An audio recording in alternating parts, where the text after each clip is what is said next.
J'espère que vous allez bien et que vous allez tous réussir à vous connecter. Les liens vont être envoyés très prochainement. En tout cas, ceux qui sont sur Facebook, n'hésitez pas à partager cet événement, ce qui va vous permettre à vos amis de le suivre aussi en direct, parce que j'espère en tout cas vous donner plein d'infos qui vont vous être utiles ce soir pour Sciences Po. L'objectif de cette réunion, si vous voulez, c'est de vous expliquer ce qu'est Sciences Po aujourd'hui, parce que c'est vrai que c'est un concours qui a beaucoup évolué. C'est une école, mais pas seulement, parce qu'en fait, c'est 9 écoles. C'est des épreuves qui ont beaucoup changé, c'est des profils très précis. Donc moi, j'ai vraiment envie de vous dire un petit peu quel est le profil aujourd'hui Sciences Po, quelles sont les épreuves, est-ce qu'il est intéressant pour vous de tenter le concours, de tenter le ou les concours, et qu'on discute tout simplement de tout ça. Vous aurez un chat en direct qui vous permettra de me poser toutes les questions que vous voulez pour que je puisse vous expliquer et en tout cas vous donner les clés de quelque chose que je maîtrise bien aujourd'hui. Alors, qui je suis ?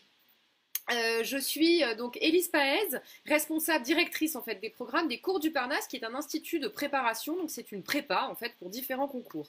Mais c'est pas du tout une réunion commerciale parce que c'est vrai que moi je déteste ça. L'objectif ce soir en fait, c'est de vous expliquer avec mon expérience ce que vous allez pouvoir faire à Sciences Po, ce que vous allez pouvoir y apprendre et est-ce qu'il serait intéressant pour vous ou pas de vous y présenter.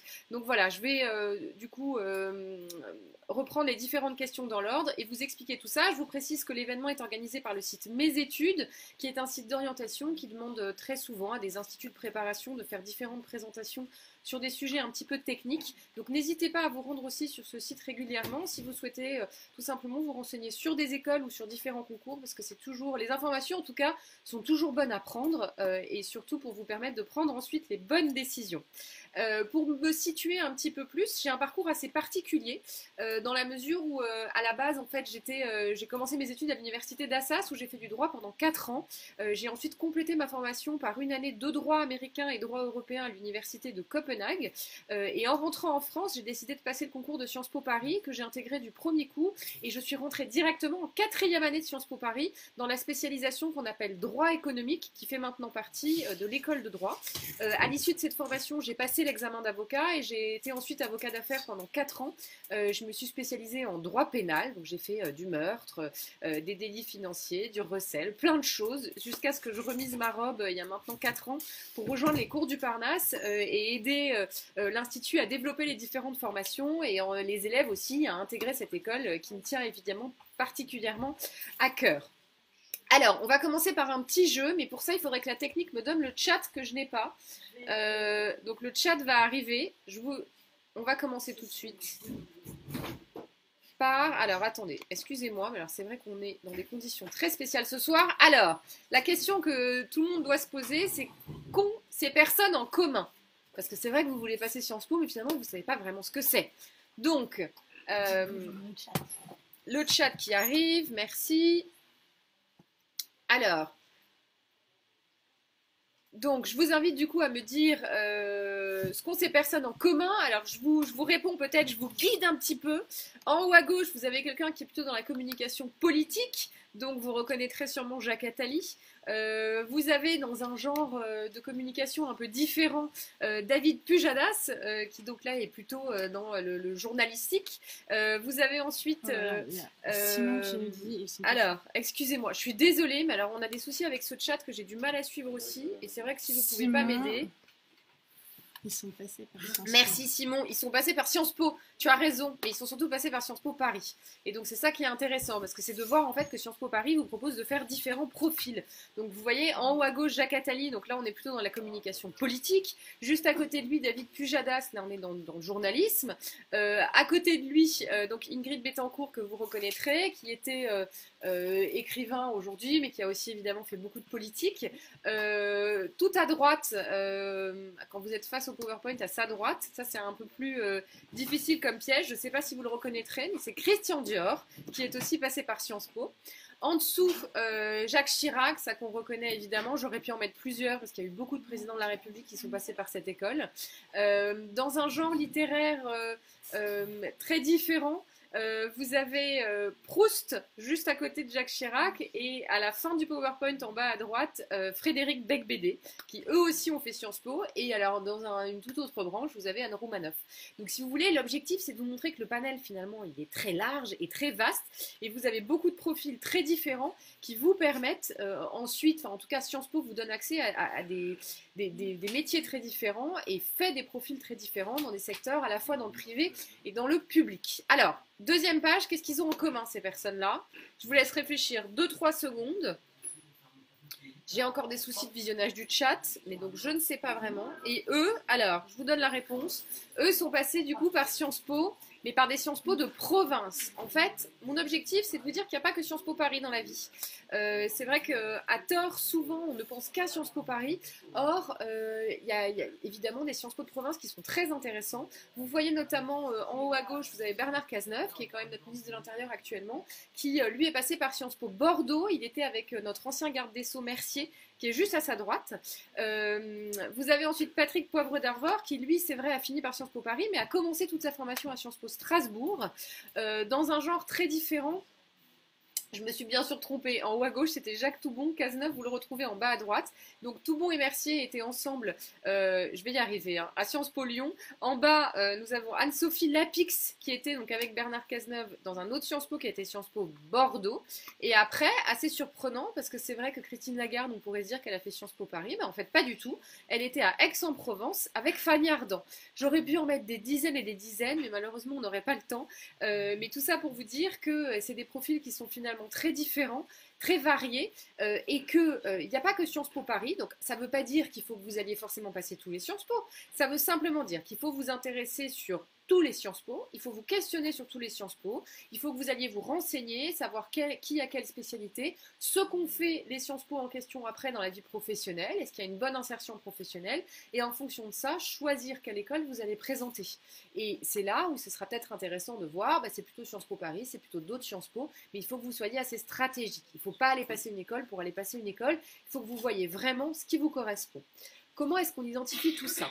Sciences Po, déjà, qu'est-ce que c'est? Vous avez en général toujours un petit problème de terminologie, donc il faut revenir un peu au sens des termes et à leur écriture. Alors, Sciences Po, tout simplement, pour garder l'orthographe, ça s'écrit au pluriel. Donc, c'est Sciences Po au pluriel, sciences politiques au pluriel. Donc, c'est pas de la science politique. Moi, je reçois beaucoup de jeunes en entretien en cours du Parnasse parce qu'on recrute nos élèves après un entretien de motivation et je leur demande toujours pourquoi est-ce qu'ils veulent faire Sciences Po et d'où est-ce que ça vient. Et il y en a très souvent qui me disent parce que je veux faire de la science politique.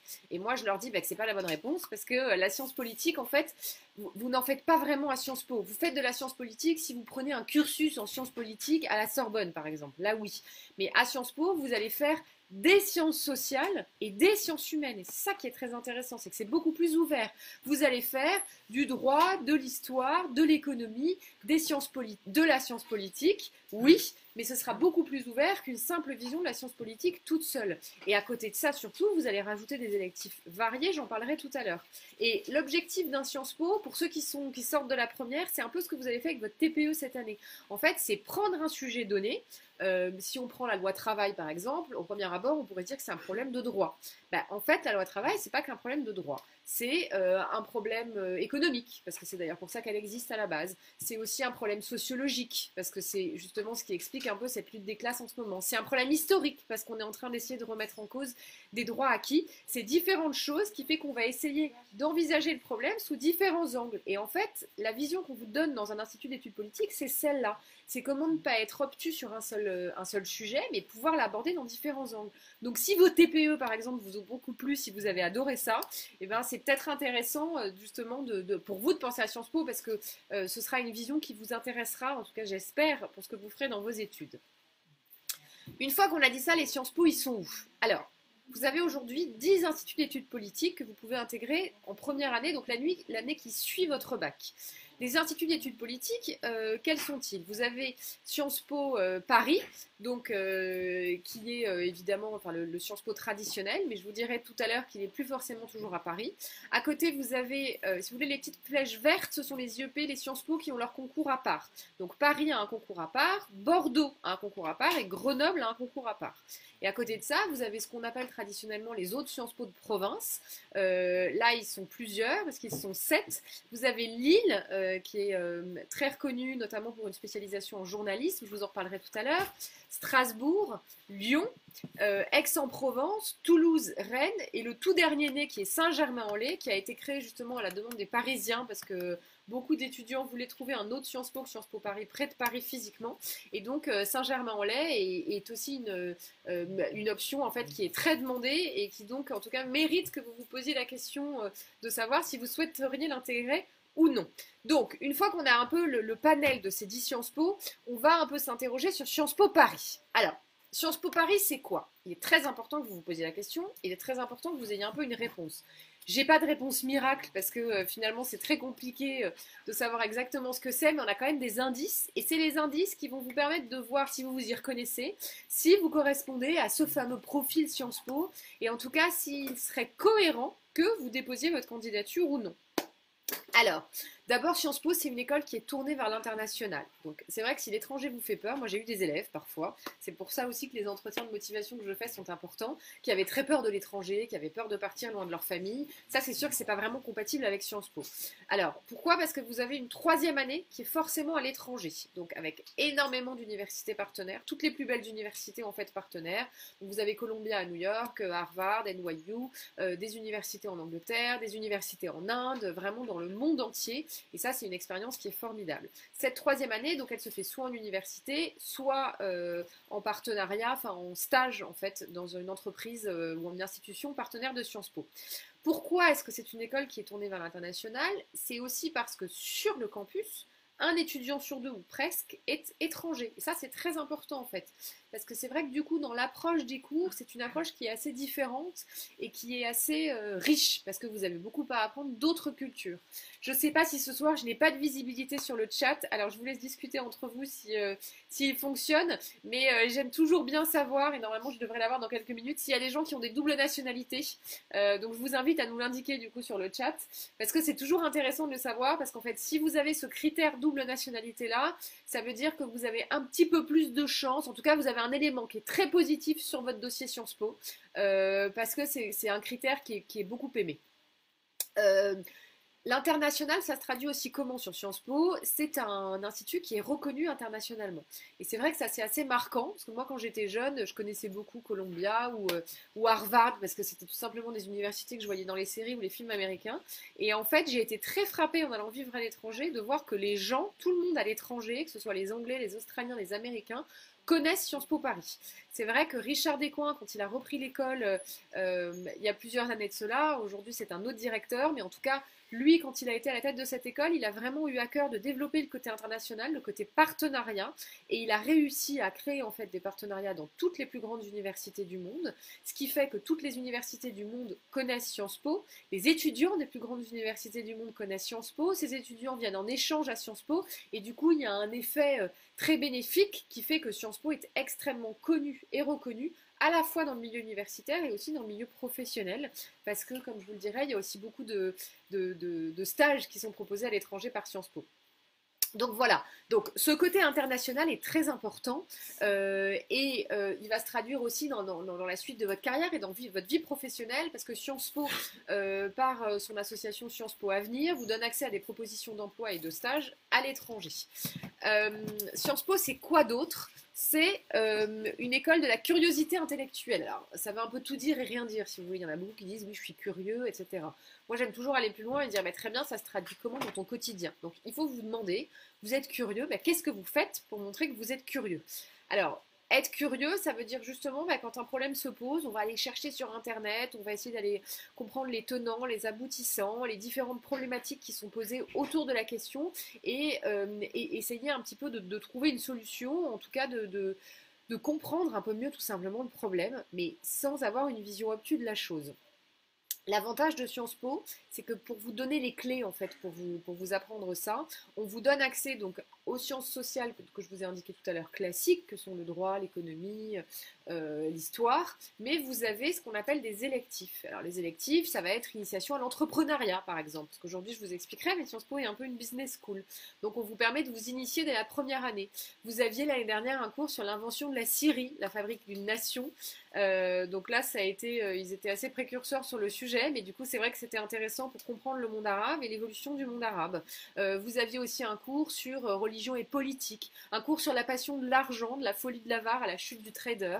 Et ça faisait évidemment suite à l'affaire Kerviel pour donner des explications un petit peu sur la situation des marchés et quelles en étaient les incidences politiques et juridiques. Donc ça, c'est intéressant parce que l'objectif, c'est de vous donner une culture générale qui va au-delà des sciences sociales et des sciences humaines traditionnelles. On veut que vous compreniez les problèmes. Moi, à mon époque, il y avait un cours que tout le monde voulait prendre, mais était toujours trop plein, c'était Bob Marley ou l'histoire de la Jamaïque. Ça avait toujours beaucoup de succès.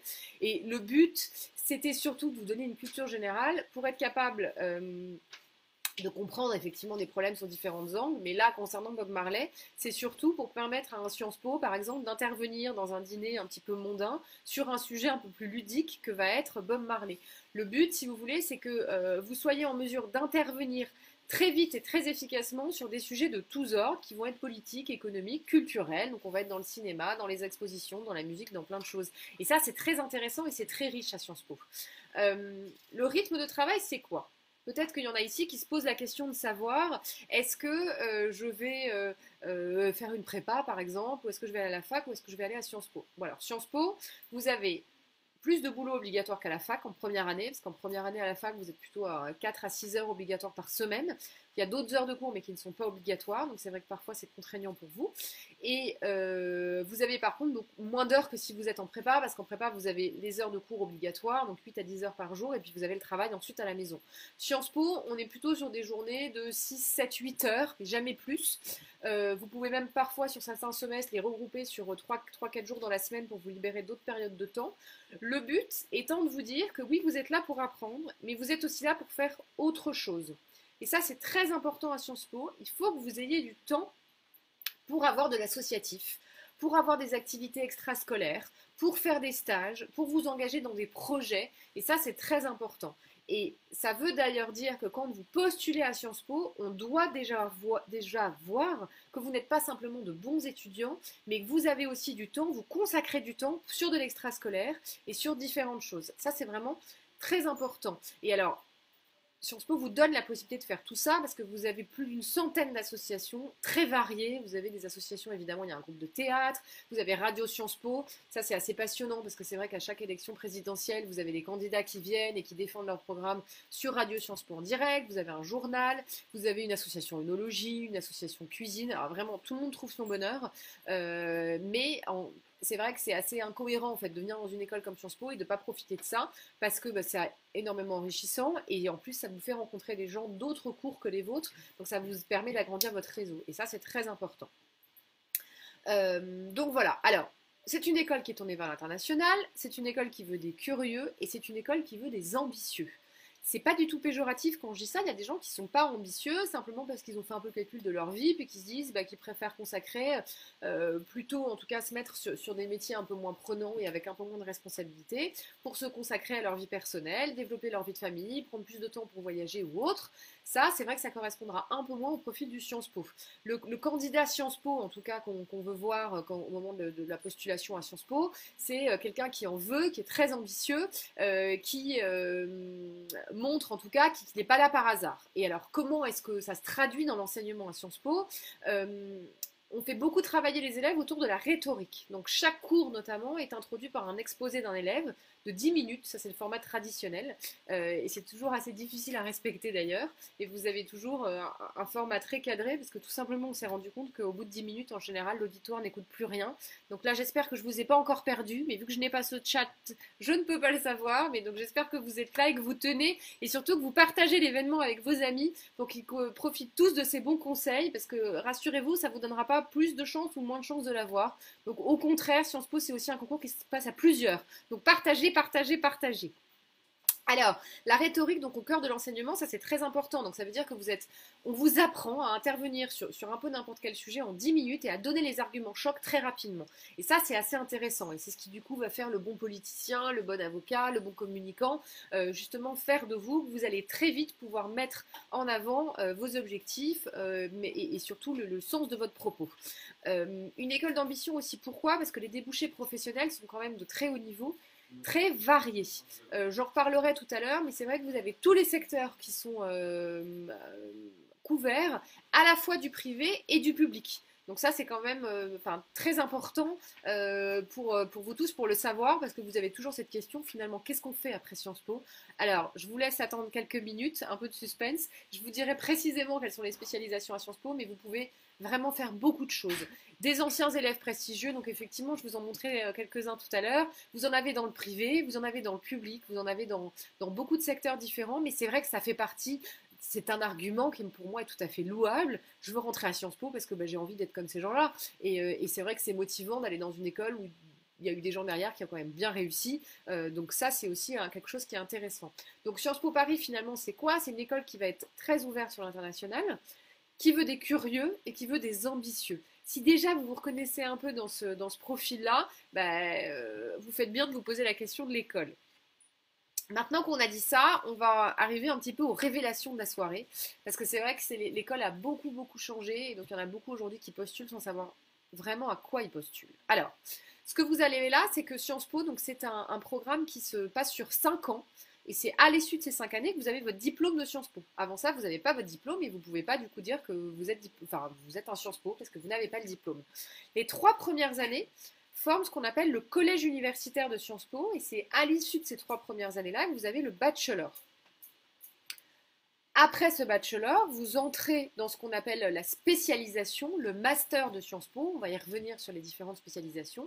C'est donc là que vous vous spécialisez, et c'est à l'issue de ça que vous avez votre diplôme de Sciences Po. Certains peuvent partir en doctorat, mais ça dépend en fait vraiment de la carrière que vous souhaitez mener. Mais donc certains font de la recherche à Sciences Po. Dans le cadre du bachelor, vous avez les 2 premières années du collège universitaire. Là, je vais en dire un mot un peu plus poussé. La 3e année est forcément à l'international. Alors, c'est là que les révélations vont commencer. J'espère que vous vous accrochez bien. Donc, les 2 premières années du collège universitaire, quand vous postulez à Sciences Po, on vous demande, vous postulez pas à Sciences Po déjà, ça c'est la première règle, donc il faut oublier ça. Le but, c'est d'éviter que des gens ne viennent postuler à Sciences Po que parce qu'ils ont envie d'avoir le label en fait sur leur CV. Donc, vous postulez pas à Sciences Po, vous postulez au collège universitaire. Donc, c'est ce que je vous expliquais, c'est ces 3 premières années. Et plus particulièrement, vous postulez à un programme du collège universitaire. Donc c'est là que ça se complique. Et là où il faut être très calé, c'est que votre lettre de motivation, en tout cas ce que vous allez mettre dans votre dossier quand vous allez candidater, vous allez devoir justifier et sur le papier et après face à un jury, pourquoi vous postulez à tel programme plutôt qu'à un autre. Donc il ne faut pas expliquer que vous adorez Sciences Po et que Sciences Po est formidable, il faut que vous expliquiez que vous adorez ce programme-là parce qu'il vous convient pour telle raison et telle raison. Et alors, quelles sont les possibilités de programme à Sciences Po Paris? On est bien d'accord que je ne parle pas des Sciences Po de province. Le premier programme traditionnel qu'on a là, donc c'est le campus qu'on appelle en fait le campus généraliste de Paris, sur lequel vous recevez le programme généraliste. Donc on fait des sciences sociales, des sciences humaines, du droit, de l'histoire, de l'économie, et on a en fait cette culture générale, les électifs, il y a beaucoup d'associatifs, c'est vraiment le programme classique. Aujourd'hui, ce programme est à Paris. Depuis quelques années, Sciences Po a beaucoup investi sur un grand campus à Reims qui est absolument magnifique, et donc les rumeurs qui ont aussi été publiés dans la presse, mais qui ne sont pas encore confirmés, mais a priori ce sera le cas, font que le principal campus de Sciences Po Paris devrait partir à Reims, soit en 2017, soit en 2018. Donc ça veut quand même dire qu'aujourd'hui, quand vous postulez à Paris au programme généraliste, sauf changement, mais a priori, vous ne postulez plus à Paris. Donc ça, c'est important. Donc venez pas dire que vous voulez postuler à Paris, à Sciences Po Paris pour aller à Paris, parce que déjà, le critère géographique, il est un peu tombé à l'eau. Donc ça, c'était un des premiers choix, ce campus généraliste. Autre choix possible, qu'est-ce qu'on a? On a ce qu'on appelle, attention, ce n'est pas les Sciences Po de province, c'est les campus de région. Et dans les campus de région, vous allez avoir plein de possibilités. Alors, on va avoir le campus qui se situe au Havre, qui porte sur la région Europe-Asie. Vous avez le campus de Nancy, qui lui est à Nancy, donc, et qui porte sur, c'est le campus européen franco-allemand. Vous avez le campus de Poitiers, qui porte sur la région Amérique latine. Vous avez le campus qui est à Dijon, qui porte sur l'Europe centrale et orientale. Vous avez le campus qui est à Menton, qui porte sur le Moyen-Orient et la Méditerranée. Et puis vous avez le campus qui est à Reims. Donc en fait, à côté du programme généraliste de Reims, existe deux micro-programmes. Vous avez le programme qui est spécialisé sur l'Amérique du Nord et vous avez un autre programme qui est spécialisé sur l'Afrique. Donc voilà, qu'est-ce que ça veut dire ces campus? Alors, c'est bien Sciences Po Paris, sauf que Sciences Po Paris, si vous voulez, a créé des satellites en région, des petites antennes, où elle a mis en place des programmes spécialisés sur des régions du monde. Donc si vous êtes au Havre, par exemple, ça veut dire que pendant vos 2 premières années d'études à Sciences Po, de collège universitaire, vous êtes au Havre. La moitié de votre programme, c'est quoi? C'est le programme classique, des sciences du droit, de l'économie, de l'histoire, enfin des choses très classiques communes au programme généraliste. Et l'autre moitié du programme, ça va être un programme en sciences sociales et en sciences humaines, mais spécialisé sur la région du monde en question. Donc quand on est sur le campus du Havre, sur l'Asie, on va suivre la moitié des cours qui vont être spécialisés sur l'Asie. Donc on va avoir histoire du Japon, économie de la Chine, sociologie en Asie. Et en fait, c'est assez intéressant parce que ça va vous donner une vraie culture d'une région du monde. Il faut... la question en fait qui vient toujours, c'est très bien et qu'est-ce que ça va m'apporter? Alors, il y a plusieurs cas de figure. Moi, j'ai plein d'amis qui étaient au campus de Nancy, qui est le campus donc spécialisé sur l'Allemagne, qui aujourd'hui sont avocats d'affaires dans des cabinets américains, donc autant vous dire qu'ils font plus du tout d'allemand. Donc ça n'a eu aucune incidence en fait dans leur vie professionnelle, simplement ils adoraient cette région du monde. Ça a été une vraie richesse pour eux de pouvoir apprendre de la culture, de pouvoir aussi avoir beaucoup de cours sur l'Europe. Et donc ils avaient candidaté, ils ont participé à ce programme-là, vraiment par souci de nourrir leur appétit intellectuel. Vous pouvez aussi avoir l'hypothèse de quelqu'un qui a une binationalité ou qui a déjà fait un voyage très marquant en Asie, qui se dit bah, j'aimerais peut-être un jour travailler en relation avec l'Asie. Soit dans un cadre diplomatique, donc c'est vrai que le fait d'avoir été au Havre bah, va peut-être donner des arguments pour avoir un avancement sur cette région du monde ou non, soit dans un cadre privé. Moi, je prends toujours l'exemple de Pampers. Si vous bossez chez Pampers et qu'un poste se libère en Asie, bah, au moment où il va falloir aller défendre votre candidature à la RH avec les 15 autres candidats qui seront en lice, vous pourrez expliquer que vous avez reçu 2 ans de formation sur l'Asie et que bah, certes, vous faites du marketing aujourd'hui, mais vous avez mieux compris qu'un autre que des couches, bah, ça ne se vend pas pareil en France qu'en Chine, parce que la politique de natalité est différente, le rapport à l'enfant est différent, et ça, en fait, c'est cette connaissance de la région du monde qui fait que vous allez être meilleur qu'un autre en marketing, précisément en Chine. Et donc ça, c'est intéressant, parce que c'est quelque chose que vous pourrez revendre vraiment dans le milieu professionnel. Donc voilà, donc il faut que vous regardiez ces programmes-là. Le site de Sciences Po est très riche. Chaque campus a un site internet qui lui est propre et qui lui est dédié, qui est très complet.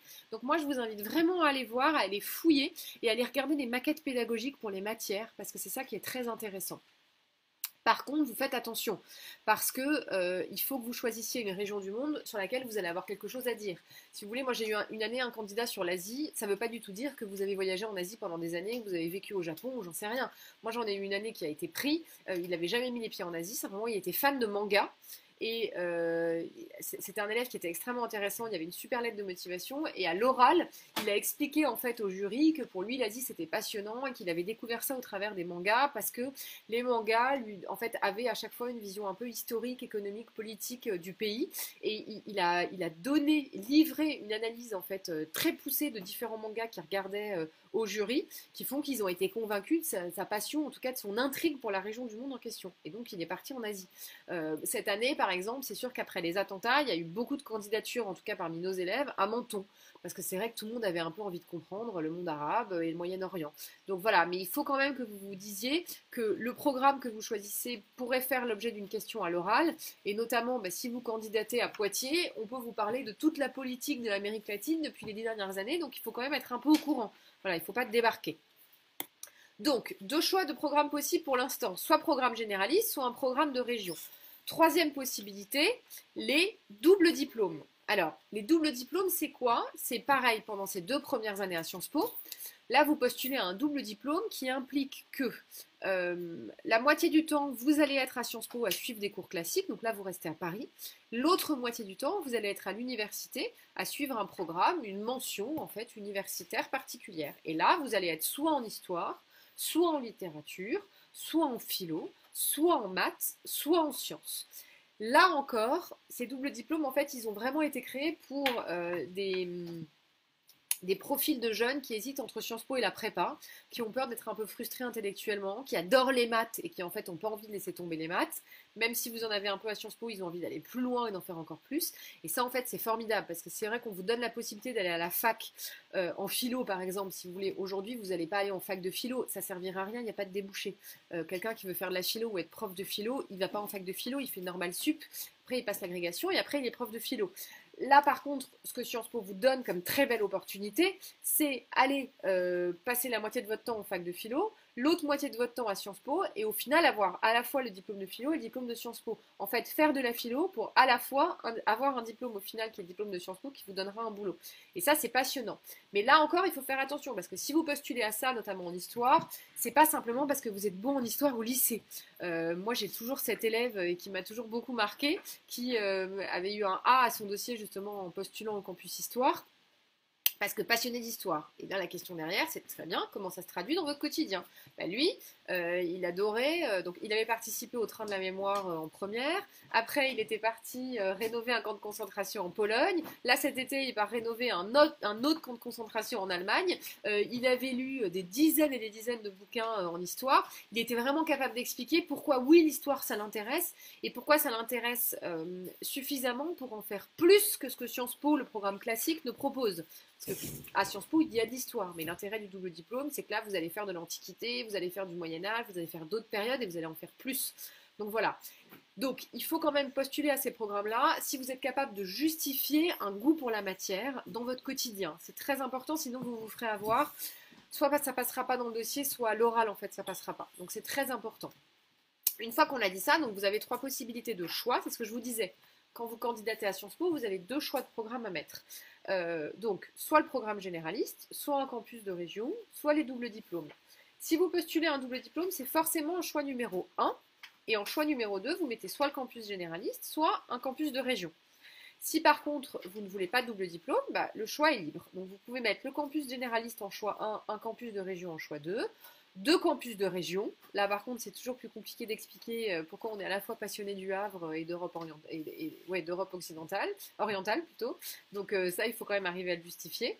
Et après, vous pouvez aussi commencer par un campus de région et ensuite le campus généraliste. Voilà.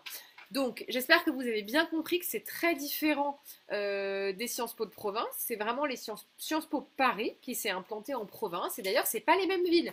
Les Sciences Po de province, ils sont à Rennes, à Bordeaux, à Grenoble, à Lille. Là, les villes que je viens de vous citer et que vous retrouvez là sont des villes qui sont très différentes. Voilà. Une fois qu'on a dit ça, donc on a fait nos 2 années, les 2 premières années à Sciences Po, donc soit au Havre, soit à Paris, soit à Reims. La 3e année, on part à l'étranger, soit on part dans une université partenaire, soit on part en stage. Moi, Victor, avec lequel je travaille, lui a passé sa 3e année à l'ambassade de France à Washington. C'est quand même assez sympa comme opportunité. Donc voilà, ça c'est sûr que c'est des portes qui sont ouvertes par Sciences Po. Et 4e, 5e année, on se spécialise. Donc c'est là où on fait ce qu'on appelle un master. Et là, énormément de spécialisations s'offrent à vous. Alors, c'est là aussi un peu une révolution parce que c'est vrai que traditionnellement on pensait à la fonction publique, à la préparation à l'ENA. Sciences Po a beaucoup changé. Il y a notamment une grosse école de l'entreprise qui a été créée. Donc vous pouvez vous spécialiser par exemple en ressources humaines. Ça c'est une très bonne formation qui a le mérite d'être la seule en fait qui soit aussi spécialisée en France. Donc c'est vrai qu'elle fonctionne assez bien notamment dans l'insertion professionnelle. Vous pouvez vous spécialiser en communication. L'école de la com de Sciences Po est vraiment très reconnue dans le domaine de la communication. Vous pouvez vous spécialiser en marketing, ça pareil. Vous pouvez vous spécialiser en école de journalisme. L'école de journalisme de Sciences Po Paris fait partie des 14 écoles reconnues par la profession de journaliste. C'est une très bonne école. Vous pouvez vous spécialiser en finance et c'est un master qui rivalise largement avec les masters des grandes écoles, avec les grandes écoles de commerce. Et là, vous faites soit de la finance pure, soit finance et stratégie pour ceux qui veulent plutôt faire de l'entrepreneuriat ou du management. Une fois que vous avez passé passer un petit peu donc, tout ce côté business school, vous pouvez aussi faire moi ce que j'ai fait, donc intégrer l'école de droit. Et dans l'école de droit, vous pouvez faire soit du droit économique, pour être juriste ou avocat d'affaires par exemple, ou alors vous pouvez intégrer la filière carrière judiciaire qui elle vous aide notamment à préparer des concours. Les deux très beaux concours auxquels Sciences Po a les meilleurs résultats, c'est le concours de la magistrature, donc pour être juge, et ça c'est vrai que c'est une très bonne préparation, et sinon vous avez un autre concours qui fonctionne très bien, qui va être le concours de commissaire de police. Donc ceux qui avaient envie un petit peu de folie et de bagarre dans leur vie, bah, peut-être que Sciences Po vous permettrait de préparer ce concours-là. Autre côté un peu plus classique, là on revient sur le pendant effectivement public de Sciences Po. Vous avez aujourd'hui, alors les noms des masters ont beaucoup changé, donc je vais garder les noms classiques, mais vous avez une filière en fait d'affaires publiques, et dans cette filière d'affaires publiques, vous pouvez avoir une spécialisation en environnement, si vous voulez travailler dans le lobbying par exemple, ou en entreprise, ou dans des ministères. Vous avez une filière santé, ça qui est assez intéressante parce qu'elle vous permet notamment de préparer le concours de directeur d'hôpital. Vous avez une filière culture, donc pour les gens qui par exemple veulent être à la tête de musées ou organiser, ou être dans le mécénat ou organiser différents événements, donc ça c'est assez intéressant aussi.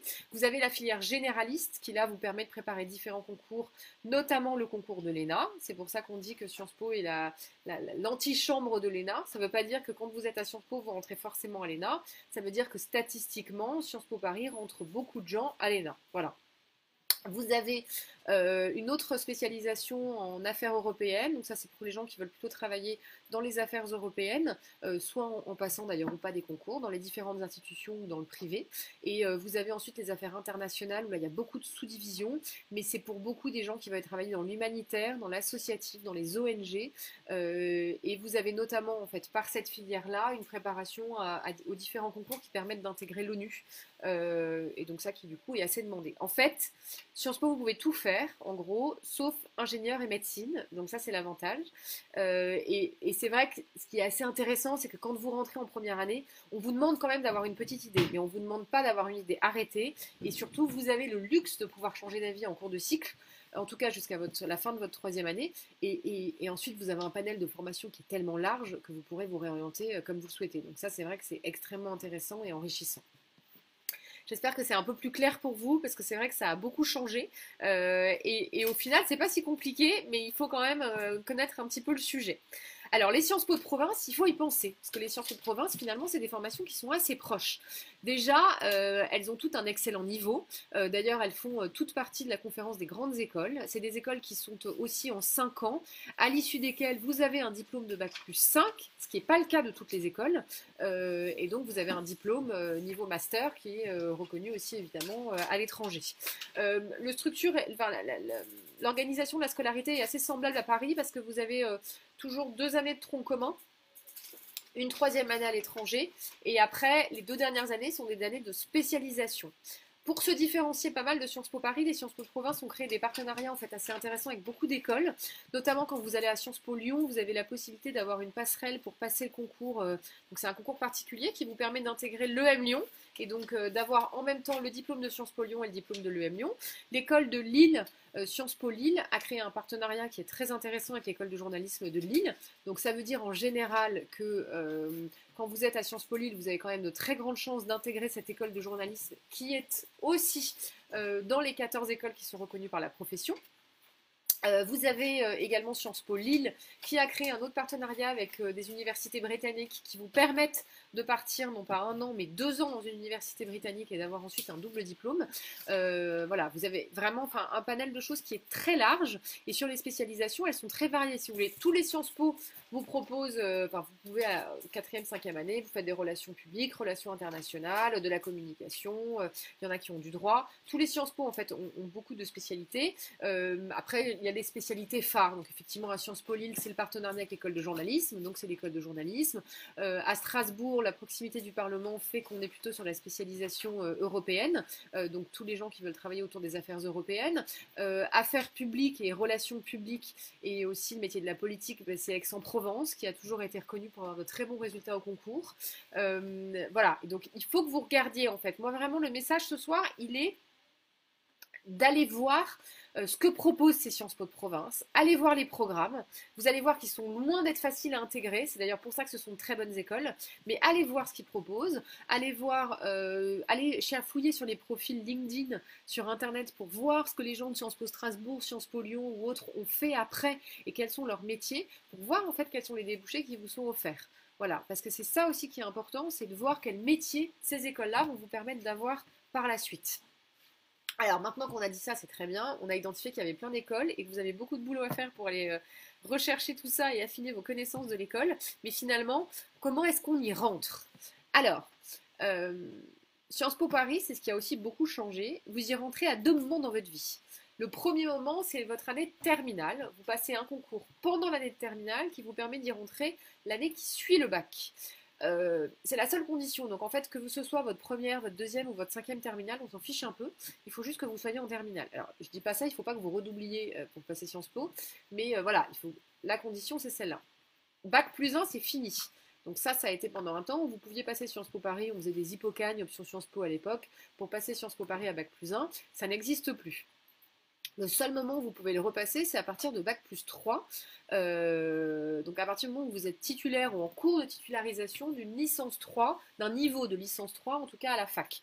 Et l'avantage, c'est que là, il n'y a pas de limite d'âge. Et que la seule condition, c'est d'avoir au moins une licence 3. Donc finalement, que vous ayez un Bac plus 3, un Bac plus 4, moi je l'ai passé, j'avais un niveau Bac plus 4.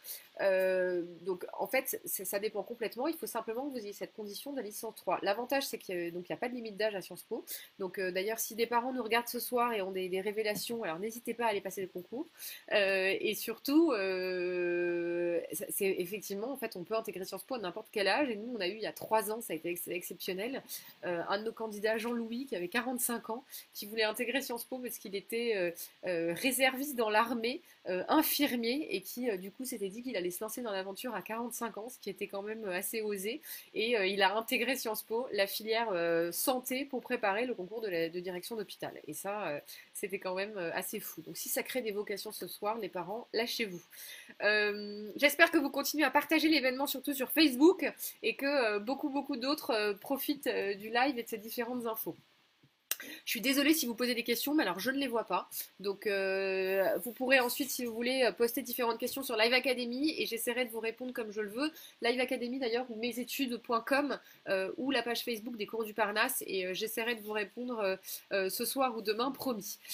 Sur la suite donc, les Sciences Po de province, là vous avez plus d'opportunités en fait pour les passer. Vous pouvez passer les Sciences Po de province en terminale.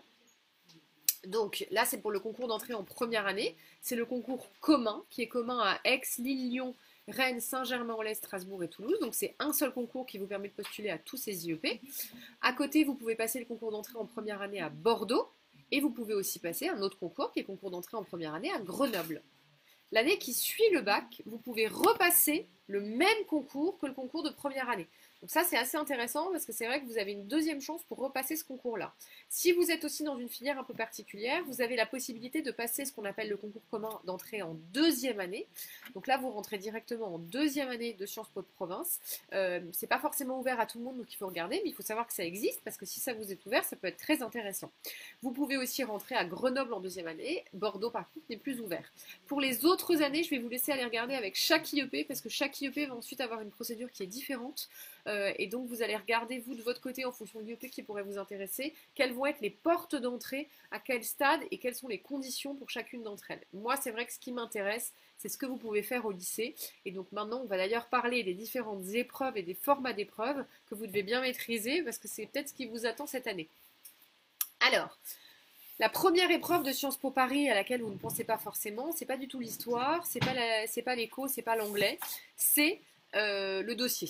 Et le dossier de Sciences Po, il est hyper important parce qu'il est noté et le coefficient de la note est équivalent au coefficient qu'auront les écrits. Donc en fait, il faut vraiment que vous travaillez cette épreuve-là parce que c'est vrai que ça sert à rien de travailler l'histoire pendant des heures si vous avez une mauvaise note à votre dossier.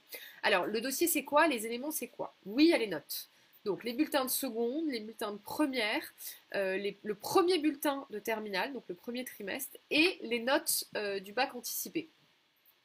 J'espère que ça a été pour tous les premières qui sont avec nous et qui ont eu leurs résultats la semaine dernière. Donc c'est sûr que de très bonnes notes peuvent faire une belle différence sur un dossier. En tout cas, ça va attirer l'œil du jury. Si d'autres notes sont moyennes ou pas bonnes, j'ai envie de dire que c'est pas dramatique. C'est juste que dans ces cas-là, le reste du dossier va être regardé avec plus d'attention pour voir un petit peu ce que donne l'élève sur le reste de tout ça. Ensuite, qu'est-ce que nous avons d'autre? Nous avons la lettre de motivation. C'est ce que je vous disais, c'est extrêmement important. On vous demande en 1000 mots, donc ça c'est un dossier que vous remplissez en ligne. Donc vous scannez les documents que je viens de vous indiquer, les bulletins. Après, vous indiquez... je m'y perds. Vous scannez les documents, après vous indiquez à quel programme vous candidatez. Ce que je vous expliquais tout à l'heure.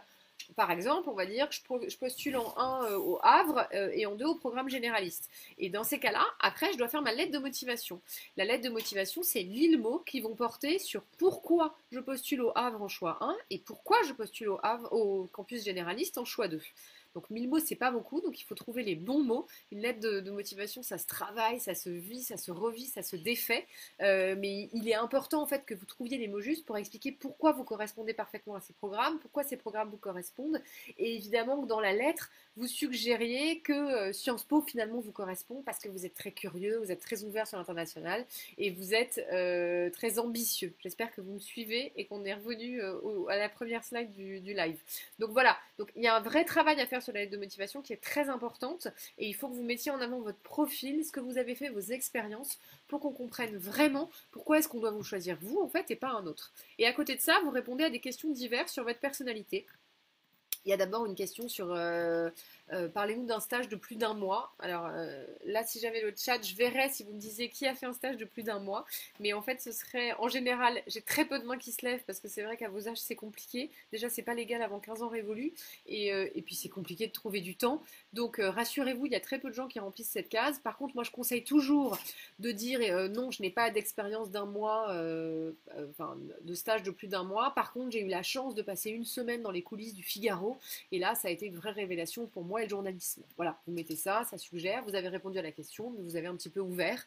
Et donc ça peut être intéressant dans un dossier. Autre question, vous avez une question sur vos expériences de l'étranger. Et la question, c'est pas quel est le listing des pays que vous avez visités. Donc, pas de stress si vous n'avez pas été dans 45 pays à l'autre bout du monde. C'est quelle est votre expérience de l'étranger. Donc, ce qui est intéressant, et moi ça a été le cas d'un élève d'une année, c'est de dire, cet élève-là, si vous voulez par exemple, il avait simplement fait un seul voyage scolaire à Eastbourne, en Angleterre, avec l'école, et ça avait été sa seule expérience. Mais là où il avait été intéressant, c'est que dans le paragraphe, donc vous avez 5-6 lignes à mettre, il racontait son expérience. En fait, il expliquait qu'il était à Eastbourne un soir de match de rugby pendant les 6 nations et qu'il s'était retrouvé un petit peu perdu dans un pub avec différents camarades parce qu'il pleuvait beaucoup et que là il s'était retrouvé au milieu d'un match Pays de Galles-Angleterre et où il avait vu pendant 1 heure une nation entière se lever. Alors évidemment les gens qui se chamaillaient entre eux et à la fin du match tout le monde qui se serrait dans les mains, qui s'applaudissait alors que finalement il y avait quand même eu un combat pendant plusieurs heures. Et il racontait cette rencontre en fait avec la culture britannique qui l'avait énormément marqué et finalement il racontait la question. Il répondait très bien à la question. La question, c'était quelle était votre expérience de l'étranger. L'expérience, vous pouvez l'avoir eue à Bruxelles, si c'est le cas. Et moi, je veux bien que vous me parliez de la Belgique. Mais il faut arriver à expliquer en quoi vous avez vécu quelque chose de particulier à l'étranger. Et du coup, pourquoi est-ce que ça vous intéresse d'aller plus loin, de rentrer dans une école très tournée vers l'international, etc. Dernière question et non des moindres, c'est une question qui est assez large. Là, vous avez une petite quinzaine de lignes pour raconter un engagement en fait. Si vous voulez, le candidat Sciences Po, il doit être engagé et on vous demande de parler d'un engagement associatif, humanitaire, culturel, politique, ça peut aussi être artistique. Voilà, vous avez différents pans, mais il faut que vous montriez que c'est de l'engagement. C'est-à-dire qu'il ne faut pas dire que c'est de la guitare si vous gratouillez dans votre chambre depuis 1 an, en fait, c'est pas intéressant. Par contre, ça peut être effectivement, moi j'ai quelques jeunes qui sont engagés en politique, parce que c'est possible, j'en ai pas mal qui sont jeunes ambassadeurs de l'UNICEF, j'en ai chez Amnesty International, j'en ai dans différentes organisations, mais ça peut aussi être, j'avais une élève cette année qui était formidable, qui faisait de la peinture sur ongles, du nail art, et qui, toute seule, en fait, avait créé son blog, avait un compte Twitter, était suivie par 3000 personnes, et c'était une vraie activité à part entière. Et ça, c'était extrêmement intéressant parce qu'en fait, elle racontait qu'elle avait monté vraiment quelque chose autour de cette activité et qu'il y a des gens qui la suivaient. Elle se peignait quand même des tableaux de monnaie sur les ongles, hein, donc c'était assez recherché, et elle avait créé quelque chose autour de ça. Pareil, si vous m'expliquez que vous adorez la cuisine, et moi je dis c'est très bien, bah, comment est-ce que ça se traduit dans votre vie? Bah, là vous me dites, bah, ça fait 5 ans que j'ai mis en place un dîner familial, donc tous les mercredis soirs, c'est moi qui prépare le dîner, et le but bah, c'est qu'on est tous en famille et que chacun découvre un petit peu les ingrédients que j'ai mis, comment j'ai cuisiné, on discute du plat, on discute de tout ça. Et ça c'est intéressant parce que vous arrivez à faire partager un peu une expérience extrascolaire, et c'est important. Si vous voulez, il faut que vous disiez que Sciences Po n'a pas envie que de très bons étudiants. Les très bons étudiants, ils seront peut-être pris, ils seront admissibles, mais à l'oral, ça ne marchera pas. On veut des étudiants qui soient bons, mais certains peuvent être aussi moyens plus, en fait. Mais s'il y a un très bon extrascolaire à côté et plein de choses à côté qui sont intéressantes, ça va pouvoir fonctionner. C'est pour ça qu'on demande les bulletins, et que oui, les gens qui ont des bonnes notes, ça va être un point favorable, mais les gens qui ont des notes moyennes, bah, ça pourrait fonctionner aussi, en fait. Ça pourrait fonctionner s'il y a de l'extrascolaire à côté et s'il y a différentes choses. Et c'est d'ailleurs pour ça que je fais des entretiens, moi, sur les élèves qui viennent venir chez nous. C'est pour qu'on évalue ensemble, est-ce que ça vaut le coup d'aller présenter sa candidature? Est-ce que c'est directement voué à l'échec? Ou est-ce qu'au contraire, il va y avoir des choses intéressantes à mettre en avant dans le dossier? C'est ça qu'on essaie de valider ensemble. Donc il faut que vous voyez, vous validez de votre côté si tout ce que vous proposez est cohérent et si ça va intéresser Sciences Po. Et pourquoi? Parce que finalement, les objectifs du dossier, c'est tout simplement, on veut recruter des élèves, qui nous ressemblent, et c'est vrai que, bah, en général, le profil des gens qui sont passés par Sciences Po, c'est effectivement des gens qui ont une formation en général qui est assez solide, mais qui à côté, on fait aussi beaucoup d'autres choses. Donc on veut quelqu'un qui soit très ouvert et qui soit aussi... qui donne aussi de son temps pour les autres et qui soit engagé, c'est important. Le dossier, à l'issue de ça, il est évalué A, B ou C. Les seules personnes, alors ce dossier vous le rendez, pardon je ne vous ai pas donné les dates, il est à rendre tout début janvier de la terminale. Vous donnez ce dossier et seules les personnes qui ont un A+, donc en fait qui ont de très très bonnes notes scolairement, c'est des 17 et plus un peu partout, en sont avertis début février autour du 5 parce qu'une liste est publiée et en fait on dit à ces personnes bravo, vous êtes dispensés des épreuves écrites. Donc ces personnes-là ne vont pas passer d'épreuves écrites, sauf que les épreuves écrites, elles ont lieu autour du 20 février. Donc c'est vrai que dans les faits, évidemment que toutes ces personnes-là se sont quand même préparées aux épreuves écrites, parce que vous ne pouvez pas compter sur une dispense au regard des notes, parce que c'est vrai que chaque année ça change, et moi aujourd'hui j'ai du mal à être certaine qu'un élève va être dispensé ou pas. Donc vous devez quand même bosser les épreuves écrites, quitte à être en vacances 15 jours un peu plus tôt que les autres, si jamais vous êtes dispensé. Pour tous les autres, vous n'êtes pas au courant de votre note, même si vous avez un C. Et tout le monde va passer les épreuves écrites qui ont lieu mi-février. Là, il y a 3 épreuves écrites. Histoire, vous avez 2 exercices, une composition et une étude critique de documents. On est sur le programme de première, donc ça c'est très important. Là, vous voyez en 2016, un des sujets qui est tombé, c'est Berlin dans la guerre froide. Donc, c'est des exercices type bac, mais un niveau d'exigence qui est bien supérieur. On demande des problématiques, on demande de la réflexion, on demande de l'ouverture, on demande beaucoup de choses. À côté de ça, vous avez une option aussi qui est possible, enfin qui est obligatoire, et dans les options, vous avez 3 choix possibles. L'option dure 3 heures, et 3 choix possibles. Premier choix, littérature et philosophie. Là, vous avez 2 textes au choix, soit un texte littéraire, soit un texte philosophique, et donc c'est un commentaire à faire.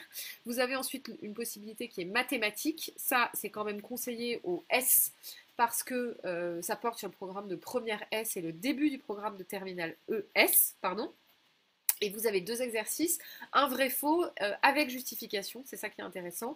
Et vous avez ensuite un problème à résoudre qui est du coup assez costaud parce qu'il faut que ça tienne les 3 heures. Ensuite, sciences économiques et sociales. Là encore, on est sur le programme de première et le tout début du programme de la terminale.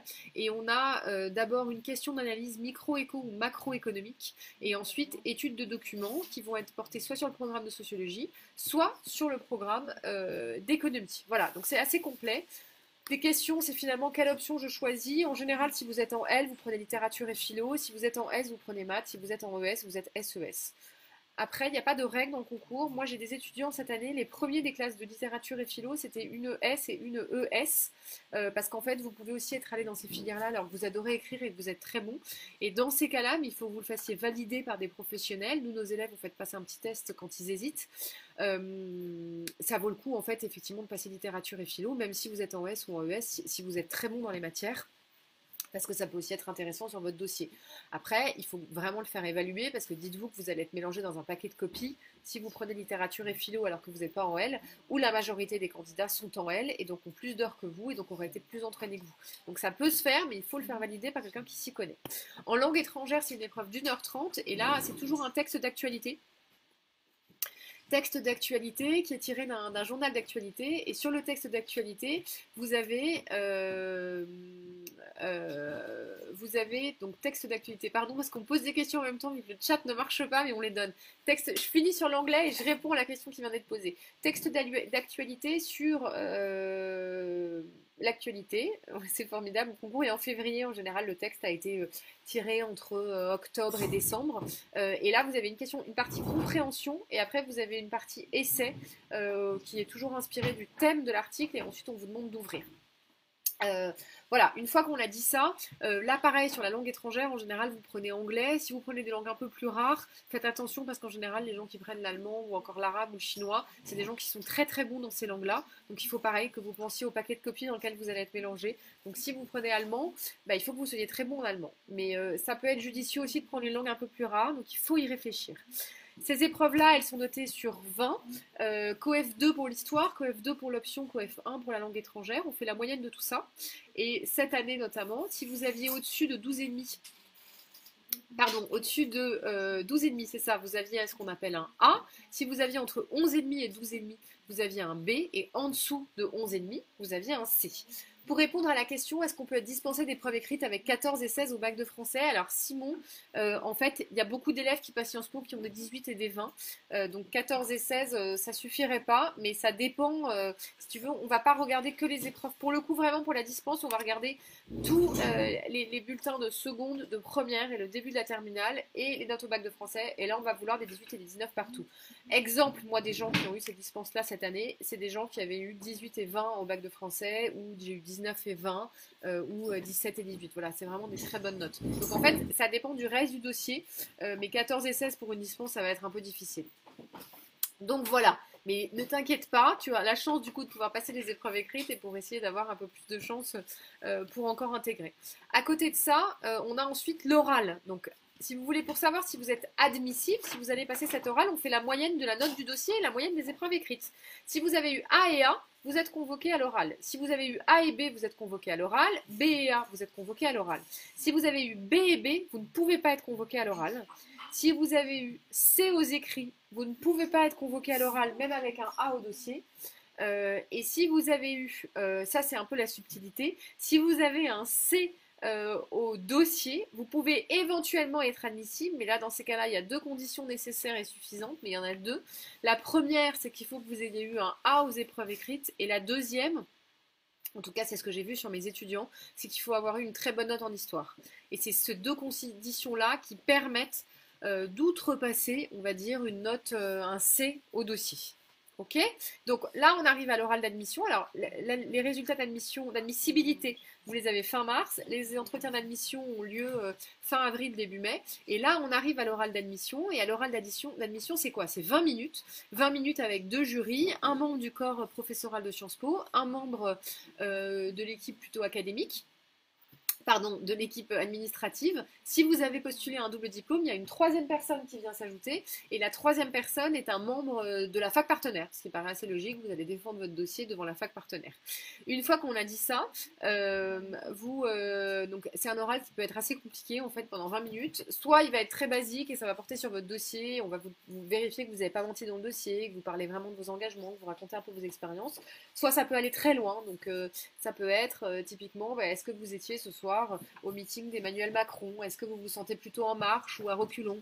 Je ne sais pas quoi lire en ce moment. Qu'est-ce que vous me conseillez? Qu'est-ce que vous avez pensé de la défaite de la France à l'euro? Qu'est-ce que vous pensez de la politique de François Hollande? Est-ce que vous croyez que les amendements ont été bien défendus et bien travaillés dans le cadre de la loi travail? Ça peut aller très loin sur tout, sur rien. Si vous avez candidaté à un campus de région, on peut évidemment beaucoup vous parler de la région en question, la politique de la région. Enfin, ça peut aller assez loin. Donc le but, c'est de ne pas se déstabiliser. C'est pas un entretien de connaissances.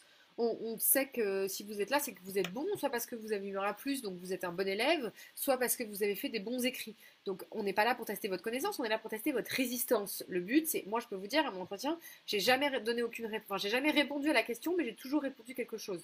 Parce que c'était des questions très techniques, donc j'avais pas la réponse, mais par contre, j'avais les répondants pour essayer toujours de retourner la question, d'essayer de la diriger à mon avantage et de répondre quelque chose face à un jury. Parce que c'est un entretien de personnalité, et en fait, on veut tout simplement voir comment vous réagissez face à l'adversité. Ça se prépare très bien, donc il ne faut pas vous stresser, même si vous êtes un peu mal à l'aise à l'oral, parce que ça se prépare très bien. Mais ça se prépare en fait, parce que c'est un exercice à part entière.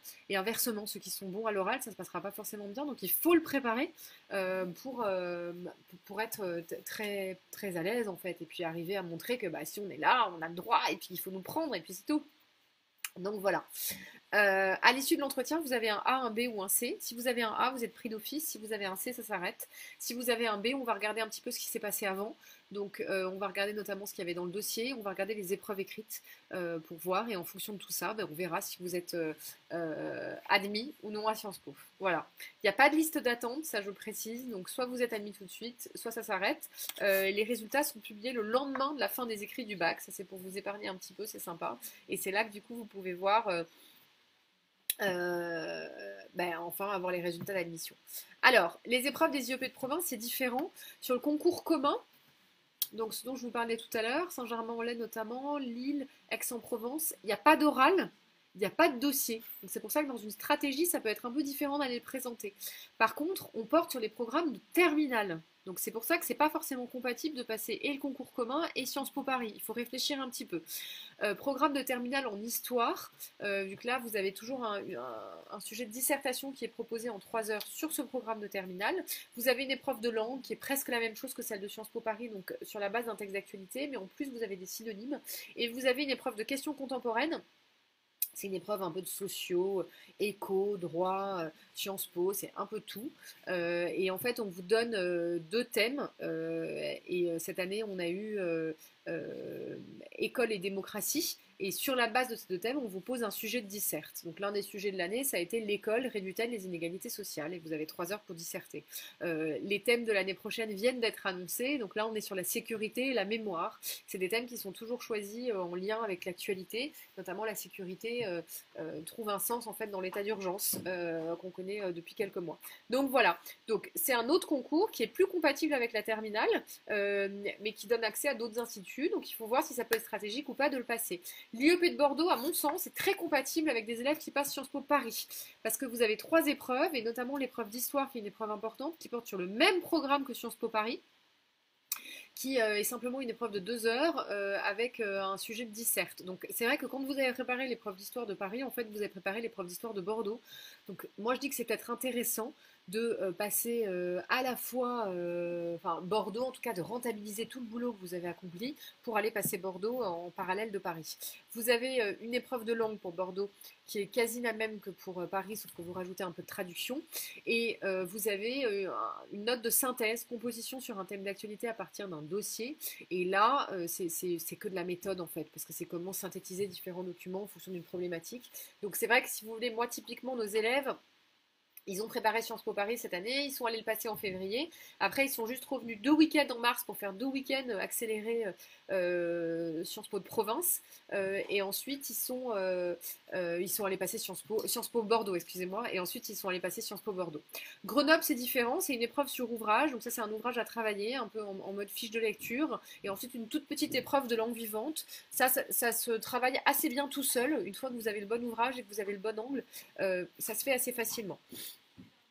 Comment est-ce que vous vous préparez à tout ça? Parce que finalement, la question, c'est ça. Il ne faut surtout pas sacrifier la terminale et ni la première. Le lycée doit vraiment rester la priorité.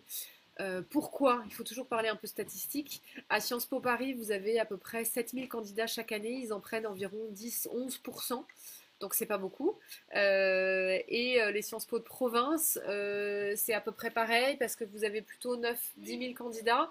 Et là, ils en prennent environ 14%. Donc c'est pas énorme du tout. C'est pour ça que quand on dit que les Sciences Po de province sont plus faciles, c'est un peu naïf parce que c'est quand même difficile.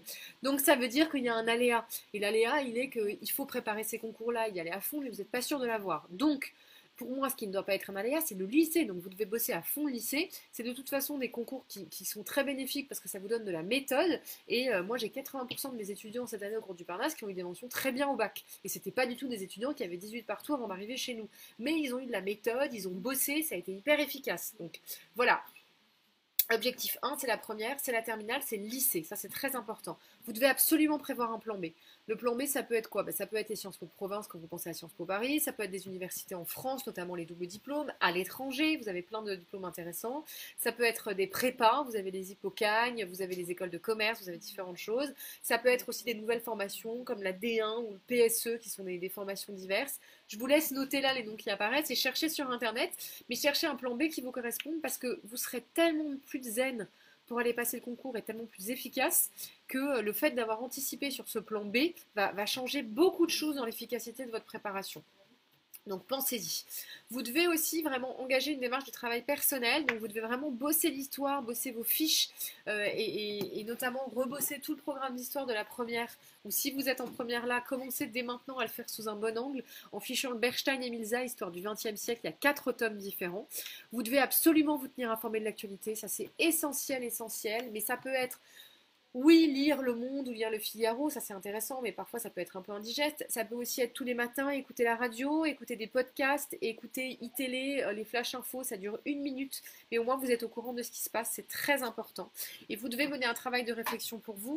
Un travail de réflexion pour vous, pourquoi? Pour savoir pourquoi est-ce que vous voulez faire Sciences Po, parce que ça va vous aider, notamment si c'est pour Paris, à affiner votre lettre de motivation, et quels vont être les plans B, parce que moi, je vous dis, pour moi, l'un ne va pas sans l'autre. Voilà.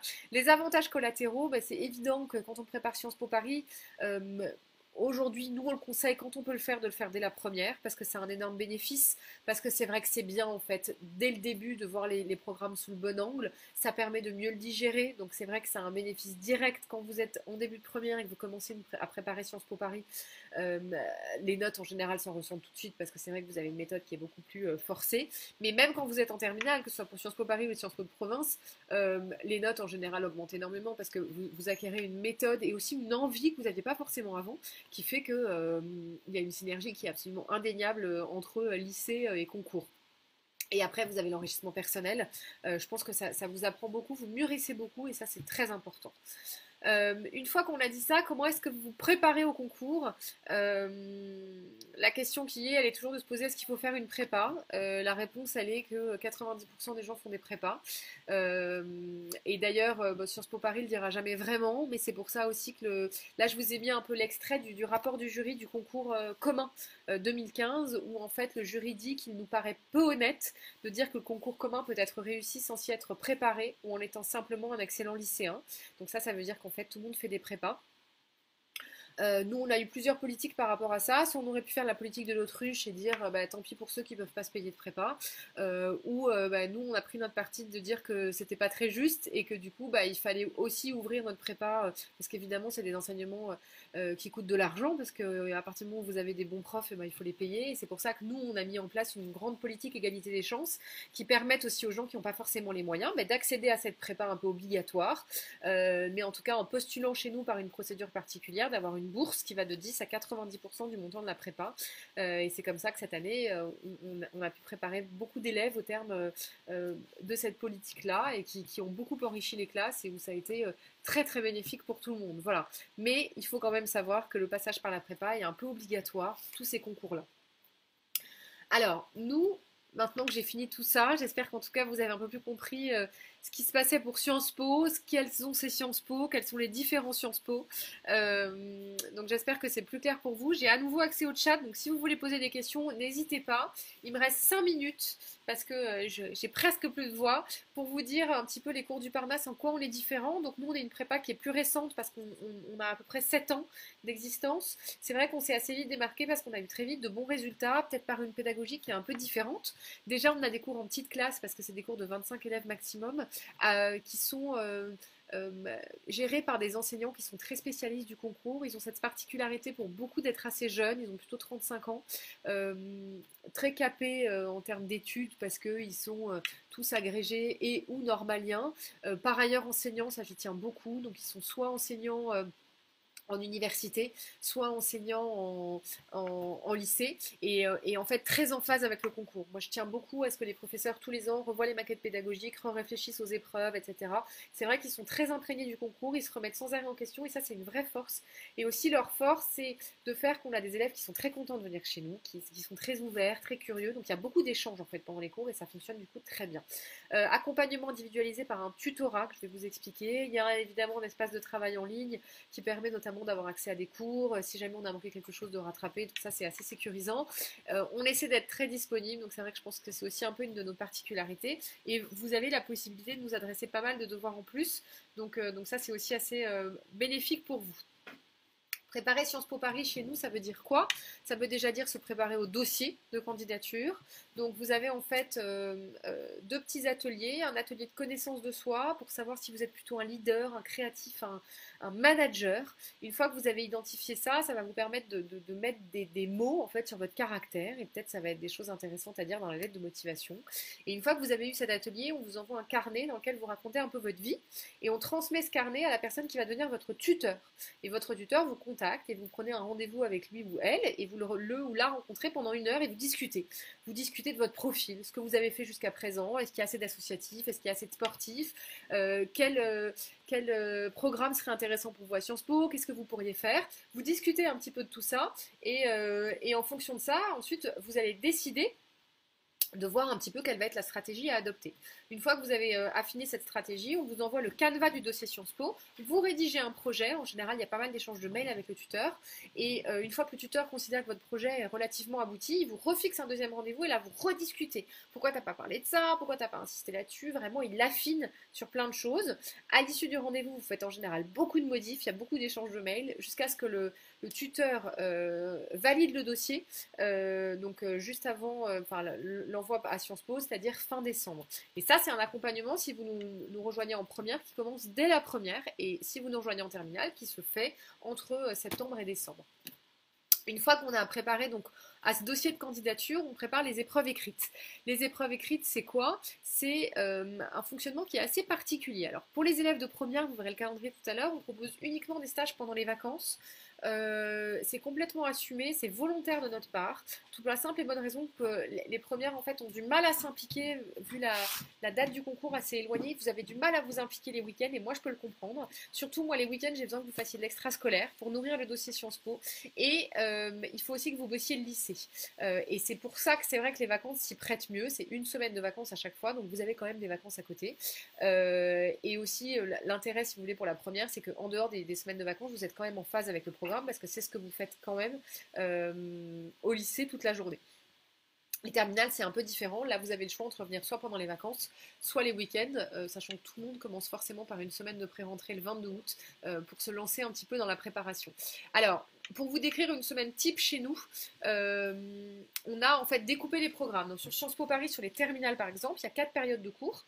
La première période de cours commence le 22 août, du 22 au 27 août. La première journée, c'est une journée méthode. On vous explique la méthode des épreuves. Vraiment, on vous dit, voilà, il faut faire une problématique, il faut faire des parties qui se répondent, il faut faire ça, il faut faire ça. Et une fois qu'on vous a expliqué ça, en général, vous secouez la tête en disant, oui, bien sûr, j'ai compris. Et sauf que nous, on sait que vous n'avez pas forcément compris. Donc, le lendemain, on vous met en condition et vous passez un concours blanc toute la journée. Sur la base, évidemment, de petites consignes de révision que vous avez reçues pendant l'été. Vous faites le concours blanc, là vous avez tous 3 ou 4 et en fait on s'en fiche. Le but c'est que vous vous soyez rendu compte des difficultés. Comment je me rends compte que j'arrive pas à gérer le temps, la problématique en fait j'ai pas compris ce que c'était, les sous-parties je comprends pas, l'introduction j'arrive pas à la faire, la conclusion c'est nul. Enfin le but c'est que vous rencontrez, vraiment que vous soyez confronté au problème et une fois que vous avez fait ça, le reste du stage, donc les troisième, quatrième, cinquième, sixième jour, vous rediscutez avec les professeurs, vous reprenez les concours blancs et vous refaites d'autres sujets sur une partie très ciblée du programme. Et donc c'est pour ça que vous voyez une partie du programme fin août, après il y a une partie du programme en automne, que vous voyez soit les week-ends, soit pendant les vacances, une autre partie du programme à Noël, que vous voyez soit pendant les week-ends, soit pendant les vacances, et après il y a une dernière partie qui se fait ça plutôt sur les week-ends. De janvier et de février. Je précise que toutes ces préparations, même si elles sont à Paris, sont compatibles avec les vacances des provinciaux et surtout que sur la dernière période, on fera que des cours en live. Donc du coup, tous les provinciaux pourront les suivre sans problème. Le but, en fait, si vous voulez, c'est pas de vous refaire un cours magistral du cours d'histoire que vous avez déjà eu, c'est de vous donner une nouvelle approche Sciences Po. Et c'est ça qui fonctionne, c'est ça que vous aimez bien. Avoir une approche où vous discutez, vous échangez, et vraiment vous avez la méthode qui va fonctionner pour le concours. Et évidemment, à chaque période de cours, vous faites à la fois de l'histoire, à la fois de l'option, à la fois des langues. L'épreuve orale, ça, vous avez une initiation en première. Pour les terminales, c'est uniquement une fois qu'on a les résultats de l'admissibilité. Là, vous avez un petit atelier théâtre pour vous apprendre à regarder un jury, à parler à un jury, à ne pas vous effondrer face à une question déstabilisante. Ça vous apporte beaucoup sur la communication non verbale. Et après, vous avez des simulations face à des anciens Sciences Po, exactement dans les conditions des oraux. Et c'est finalement le meilleur moyen de vous préparer. Le but, si vous voulez, c'est que une fois qu'on connaît les statistiques du concours, qui est un concours difficile, on a de très bons taux de réussite, mais la vérité c'est que c'est un concours qui est difficile, il faut que vous soyez préparé au mieux, que vous y allez, que vous ayez vraiment l'impression que vous avez toutes les cartes en main pour que ça réussisse, vous passez le concours, et après si ça passe c'est génial, si ça passe pas c'est pas grave, mais il n'y a pas de regret. Il faut que vous ayez été préparé au mieux et que vous soyez allé au bout du projet, parce que c'est ça qui est intéressant. La préparation des IEP, donc je vous précise du coup que Sciences Po Paris, ça se prépare dès la première, donc vous pouvez faire le cycle première et après on fait le cycle terminal. Et si vous souhaitez simplement nous rejoindre en terminale, c'est aussi possible si vous nous découvrez maintenant. Et dans ces cas-là, vous pouvez tout à fait intégrer la préparation en août parce qu'évidemment, on revoit l'ensemble des programmes dans l'année de terminale. Les Sciences Po de province, là ça se prépare uniquement en terminale parce que c'est des programmes de terminale. Et dans ce cas-là, on a des épreuves. Donc là, pareil, ça se passe sous forme de semaine de cours. Donc vous avez une semaine à Noël, une semaine ensuite en février, une semaine à Pâques. C'est le même principe que ce que je viens de décrire. Journée de présentation des épreuves, concours blanc, et après on reprend les différents sujets. On fait d'autres sujets. Le but étant à la fin d'avoir revu l'ensemble du programme sous une approche très différente, sous une approche très pratique. Voilà. Une fois que je vous ai dit ça, Bordeaux, c'est ce que je vous ai indiqué, on fait juste 2 petits week-ends en accéléré, mais ça c'est pour les étudiants qui ont déjà préparé avec nous Sciences Po Paris. Pardon, voilà, et donc ça c'était sur le concours commun, et donc sur Bordeaux on a 2 petits week-ends de préparation avec un concours blanc. Voilà. Alors là, vous avez les dates du coup des différents cycles, le cycle premier et le cycle terminal. Donc vous voyez que pour les premières, tout est sur notre site internet, donc sur lescoursduparnasse.com, www.lescoursduparnasse.com. Là, vous retrouverez du coup les dates du cycle premier, les dates du cycle terminal. Les inscriptions sont closes en fait à la fin de la semaine, mais il est encore possible de nous rejoindre. Donc en fait, ce que je vous expliquais, c'est que pour nous rejoindre, il faut simplement prendre un rendez-vous avec moi. Le lien va être diffusé normalement très bientôt pendant le live pour que s'il apparaît pas déjà. Et le but est de vous proposer un rendez-vous pour qu'on discute de la cohérence du projet. Est-ce que effectivement vous êtes motivé? Est-ce que les notes sont là? Est-ce que je suis pas du tout là pour vous dire qu'on vous prend pas parce que vous n'avez pas les bonnes notes ou autre? Je suis là pour qu'on réfléchisse ensemble à la cohérence de la candidature et à voir si c'est intéressant que vous passiez Paris, s'il faut aussi passer d'autres concours, s'il faut passer plutôt l'un plutôt l'autre. On réfléchit à tout ça et c'est à l'issue de ce rendez-vous qu'on voit un petit peu ce que vous souhaitez faire. Voilà. Donc vous êtes les 2 cycles qui sont possibles et donc si vous souhaitez nous rejoindre, en tout cas en discuter plus avant avec moi, je vous invite vraiment à prendre rendez-vous. Le lien va bientôt apparaître sur internet ou à nous contacter directement. Vous aurez à la fin les différents éléments pour pouvoir nous contacter. Ça c'est donc les dates des préparations au concours commun. Donc vous en avez pendant les vacances de Noël, pendant les vacances d'hiver, pendant les vacances de printemps et donc les petits week-ends de Bordeaux, comme ça vous avez les différents stages. stage. On peut ajouter en fait à la préparation Sciences Po Paris et aussi aux IEP de province un module méthodologie qui est un module pour vous apprendre à apprendre, qui est très compatible avec ces concours dans lesquels il faut beaucoup travailler sur le fond. C'est un module pour vous aider à vous concentrer, pour vous aider à gérer le stress, pour vous aider à faire des fiches intelligentes et pas juste à recopier du Bristol, pour vous aider à apprendre le cours pendant le cours d'histoire en fait, parce que vous pouvez finalement gagner du temps si vous avez la bonne méthode. Et donc ça, c'est une petite module qui peut être rajoutée et qui parfois est très utile. Et quand vous êtes en première, vous pouvez rajouter l'option bac de français. Je vous le dis, c'est pas forcément pour des élèves qui sont mauvais, en général c'est des élèves qui sont plutôt bons, mais qui au lieu d'avoir 14 ou 15, veulent essayer d'avoir 17 et 18, et c'est vrai que ça fonctionne bien et que ça fait une jolie différence en fait dans le dossier. Voilà, donc ça c'est des petits modules qui se rajoutent. À côté vous avez plein de petites choses en plus qu'on vous donne, donc vous avez toute la semaine toutes les semaines des revues de presse, ça c'est des petits bonus. Vous avez aussi des revues d'expérience où on vous propose différentes associations, des idées en fait de choses dans lesquelles vous pourriez vous engager. On a un groupe Facebook aussi qui est important, sur lequel on vous donne pas mal d'infos et puis des choses à aller voir, à regarder. Vous avez des cycles de conférences aussi où on vous invite et ça, tout ça on est ravis de vous l'offrir en plus pour un petit peu vous ouvrir. Et vous avez des cours en live un peu comme ce soir mais sur des sujets inédits qui ne sont pas traités en cours. Voilà, on essaie d'être assez complet, je pense qu'on est différent aussi parce qu'on est très personnalisé, on est une prépa qui a beaucoup d'élèves mais reste une prépa déjà avec des petites classes et surtout avec une exigence de rester une prépa qui est familiale. Je pense que c'est l'objectif. On n'a pas 100% de réussite. Là, vous voyez, les résultats arrivent. On est en train de finir d'affiner les chiffres, mais on est plutôt sur plus de 35% de réussite à Sciences Po Paris. Ce qui est beaucoup, ce qui est énorme, surtout qu'on ne fait pas de tri en fait comme ça peut être fait parfois dans les instituts où vous enlevez les élèves qui n'ont pas participé à toutes les semaines de cours, qui n'ont pas fait tous les concours blancs ou voilà, parce que finalement les statistiques vous faites un peu ce que vous voulez. Donc moi je vous donne ça là, mais je pourrais finalement vous donner n'importe quoi. Donc faites un peu attention à ce que vous lisez dans les instituts. On n'est pas contrôlé, on n'est pas du tout l'éducation nationale, donc c'est vrai qu'il faut que vous soyez vigilant aux chiffres. Il faut que vous regardiez les instituts qui sont aujourd'hui maintenant les plus connus et reconnus et que vous arriviez un petit peu à vous différencier, à voir en fait là où vous vous reconnaissez le mieux. Voilà. Écoutez, j'espère vraiment que cette conférence vous a été utile. Le lien, donc normalement, Arthur est en train de vous poster le lien pour que vous puissiez prendre rendez-vous avec moi, que je ne vois pas, mais j'espère qu'il est en train d'être posté. Sinon, il va être mis. Est-ce que le lien est mis, Arthur? Ça, c'est les. Il est mis déjà 2 fois, mais je veux bien le remettre. Il a été mis 2 fois et voilà, on va le remettre. Moi, je ne vois pas du tout le chat en fait, donc j'espère que vous avez tout vu. Sinon, vous n'hésitez pas à appeler au numéro que vous voyez là demain, le 01 46 33 49 34. Je pourrais vous parler des gens des cours du Parnasse, on pourra vous expliquer comment on fonctionne, ce qu'on veut, on répondra à vos questions. Et si vous souhaitez vous inscrire chez nous, je vous conseille par contre de prendre rendez-vous assez vite, vu que normalement les inscriptions sont closes à la fin de la semaine et puis surtout là les classes commencent, elles sont bientôt pleines. Donc voilà. Donc écoutez, j'espère que vous avez appris plein de choses sur Sciences Po, que maintenant ça n'est plus un secret, que vous avez peut-être pour certains trouvé votre vocation, pour des parents d'ailleurs aussi, je ne sais pas. Je vous dis à très bientôt et encore bravo à tous.